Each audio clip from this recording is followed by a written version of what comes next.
Everybody से hard design में क्या-क्या मटेरियल यूज हुआ है हम एक-एक करके सारे देख लेते हैं। सबसे प्यारा ये व्हाइट क्रिस्टल बीड्स है। जब इसकी लाइट पड़ती है तो एक बहुत प्यारा सा स्पार्कल क्रिएट होता है। खैर ये सॉफ्ट लाइट कलर की बीड्स है, ये भी बहुत प्यारी लग रही है। सारे सस्पेंस को खत्म करते हैं और बताते हैं हम क्या बनाने वाले हैं। इसमें पहले से छोटे-छोटे से लटकन लगे हुए हैं। आप इसे क्या बोलते हैं कमेंट में ज़रूर बताना, निकाब या नोज़ पीस। मैंने 2 निकाब का ऑप्शन रखा है, दोनों का डिज़ाइन सेम है लेकिन इलास्टिक साइज डिफरेंट है। एक का थोड़ा कॉम्पैक्ट है, फेस को अच्छा लुक देती है, फिटिंग देती है और दूसरे का थोड़ा रिलैक्सेड है, जो फेस को प्रेशर कम देती है, कंफर्ट मिलता है। निकाब के दोनों साइड के कॉर्नर पे जो मेटल की फिटिंग लगी हुई है, इसे हम एक-एक करके रिमूव कर देंगे। जब हम डिटेलिंग करते हैं, डिज़ाइन बनाते हैं कोई, तो हमें इसकी ज़रूरत नहीं होती है, हम इसे रिमूव ही रखेंगे। अगर सिंपल पहनना होता है तो हाँ, आप लगा सकते हैं। फिर हाफ-हाफ इंच से भी कम थोड़ा-थोड़ा सा स्पेस देते हुए एक-एक निशान लगा लेंगे। अक्सर लोग फाइनल निकाब देखते हैं लेकिन उसके पीछे की छोटी-छोटी सी डिटेलिंग और मेहनत होती है, वो आज मैं आपको इस वीडियो में दिखाने वाली हूँ। फर्स्ट ऑफ ऑल अब बात करते हैं ब्यूटीफुल डिटेलिंग की। इस निकाब के फर्स्ट लाइन में मैंने 32 ब्लैक्स बीड्स यूज़ किए हैं और अब नज़र डालते हैं बीड्स के दरमियान में। सॉफ्ट लाइट कलर की बीड्स है, बहुत ही ग्रेसफुल टच देती है ये। हर हैंगिंग के एंड में मैंने जो व्हाइट कलर की क्रिस्टल बीड्स यूज़, बहुत ही खूबसूरत और एलिगेंट लुक देती है। ये नकाब को एक रॉयल टच दे देती है और पर जब लाइट पड़ती है तो ये स्पार्कल क्रिएट करती है। मैंने निकाब में 2 डिफरेंट स्टाइल की हैंगिंग यूज़ की है। पहली हैंगिंग में मैंने नीडल को बीड्स के दरमियान से केयरफुली अटैच किया है। इस टेक्निक की वजह से हैंगिंग ज़्यादा सिक्योर और फोल्ड भी बहुत एलिगेंट नज़र आता है। जबकि दूसरी हैंगिंग मैंने डिफरेंट मेथड से तैयार की है।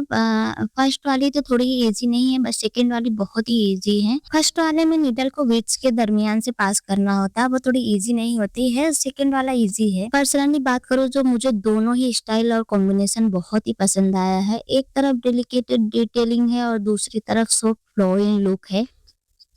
अब बात करते हैं सेकंड हैंगिंग की। सेकंड हैंगिंग में सारे प्रोसेस सेम होंगे, बस बीड्स चेंज हो जाते हैं। ब्लैक कलर की जो बीड्स है छोटी-छोटी सी, उस बीड्स को कम कर देंगे। 11th बीट है सेकंड लाइन में। फर्स्ट हैंगिंग से सेकंड हैंगिंग थोड़ी छोटी होगी। यही सेम प्रोसेस हम रिपीट करते रहेंगे, बस ब्लैक कलर की बीड्स है वो चेंज होते रहेगी हर लाइन में। मेरी पर्सनल ओपिनियन ये होती है कि कोई भी चीज़ पहनो, वेयर करो तो वो कंफर्टेबल होना चाहिए।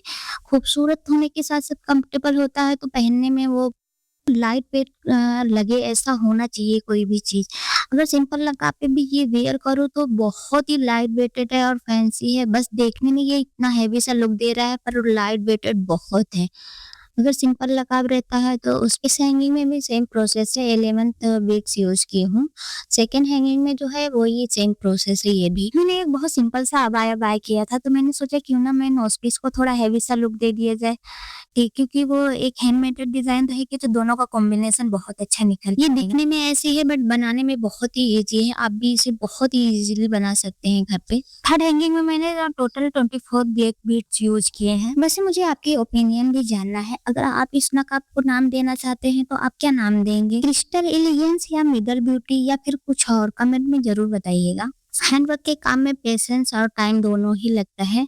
इसे बहुत पेशेंस के साथ बनाना पड़ता है क्योंकि एक भी बीट्स मिस हो जाती है डिजाइन के बैलेंस को लूज कर देती है। और फोर्थ हैंगिंग में मैंने टोटल 8 ब्लैक बीट्स यूज की है। ये सेकंड हैंगिंग की न्यू ट्रिक है, मैंने बताया था आपको, ये थोड़ी इजी है। यकीन माने ये बहुत ही खूबसूरत लग रहा था जब मॉडल ने इस नोज पीस को वेयर किया था तो इसका फॉल और हैंगिंग बहुत ही खूबसूरत मोमेंट दे रहा था। इस पे तो मेरा दिल ही आ गया था तो मैंने सोचा कि स्पेशली इसको मंगाऊं। फिर ये बहुत ही कॉस्टली था तो इसलिए मैंने सोचा कि क्यों ना मैं इसको घर पे ही रिक्रिएट कर लूं। बहुत ही कॉस्टली मेरे बजट में आ गया था और आप यकीन नहीं करेंगे तो कितने कम बजट में ये बन गया था। और इसकी ऑनलाइन प्राइस बहुत ज़्यादा है क्योंकि वो एक ब्रांड है इसलिए वो बहुत महंगा है। आप अगर ऐसे ही नॉर्मली वेयर करने के लिए आप मंगाना चाहते हैं कॉस्टली आपको कम प्राइस में तो आप मुझे डीएम करें इंस्टा पे, मैं आपको वहाँ पे सारी डिटेलिंग दे दूंगी। मेरी आईडी यहाँ पे शो हो रही है, आप इंस्टा पे भी डीएम कर सकते हैं इसको बाय करने के लिए। जब खुद से कोई चीज बनाओ उसे क्रिएट करो तो वो बहुत ही अच्छा लगता है। बट कहीं कहीं मटेरियल अवेलेबल नहीं है तो आप मुझे डीएम करके मंगा सकते हैं। मैंने ना ये निकाब बहुत ख़ास इंसान के लिए बनाया है, जो मेरे दिल के बहुत करीब है। सच कहूँ तो मैं जो भी कोई भी नया डिज़ाइन बनाती हूँ, तो कभी ये नहीं सोचती कि मैं किसके लिए बना रही हूँ।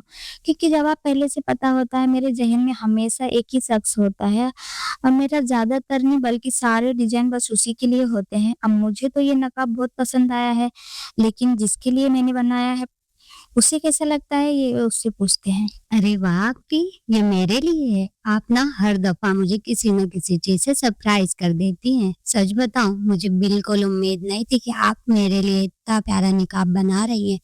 Thank you अप्पी, I really love it. हाँ, आप लोगों ने तो सुना उसे बहुत पसंद आया। अब मेरी नेक्स्ट डिज़ाइन किसी ख़ास व्यूअर के लिए होगा, तो आप सब कमेंट सेक्शन में ज़रूर बताएँ कि आप किस कलर का निकाब देखना पसंद करेंगे और किस टाइप के डिज़ाइन आपको अच्छे लगते हैं।